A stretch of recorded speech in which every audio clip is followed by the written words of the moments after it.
Guys, welcome to my YouTube channel. Keerthy Suresh main lead గా చేసిన latest Tamil movie Revolver Rita. Promotion సరిగ్గా లేక ఈ మూవీ థియేటర్ లో వచ్చినట్టు కూడా ఎవరికి తెలియదు. ఇప్పుడు ఓటీటీలో స్ట్రీమింగ్ కి వచ్చింది. మూవీ అయితే అంతగా బాగాలేదు. స్టోరీ వచ్చేసి కీర్తి సురేష్ ఫ్యామిలీ అనుకోకుండా ఒక గ్యాంగ్స్టర్ మర్డర్ కేసులో ఇన్వాల్వ్ అవుతారు. వాళ్ళ నుండి వీళ్ళు ఎలా తప్పించుకున్నారు అనేది స్టోరీ. ఇలాంటి టైప్ ఆఫ్ మూవీస్ చాలానే వచ్చాయి. నెల్సన్ తీసిన కోకిల ప్లాట్ కి ఈ మూవీ సిమిలర్ గా ఉంటుంది. ఈ మూవీలో అయితే కొత్తగా ఏం లేదు. Different problem, same situation and same escape. Redin Kingsley ఇతను కామెడీ డాక్టర్ మూవీలో క్లిక్ అయిందని అన్ని మూవీస్ లో అదే మోడ్యులేషన్ తో కామెడీ చేస్తున్నాడు.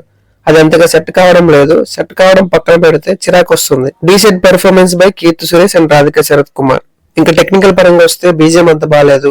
Routine screenplay, average direction, ఇంకా పెద్దగా చెప్పడానికి ఈ మూవీలో ఏం లేదు. అలా టైం పాస్ కి ఒకసారి ఈ మూవీ చూడాలనుకుంటే నెట్ఫ్లిక్స్ లో తెలుగు ఆడియోలో కూడా అవైలబుల్ ఉంది. సో అది గైస్, ఈ వీడియో మీకు నచ్చినట్లయితే లైక్, షేర్. ఇలాంటి మోర్ రివ్యూస్ కోసం subscribe to my channel. Thank you for watching.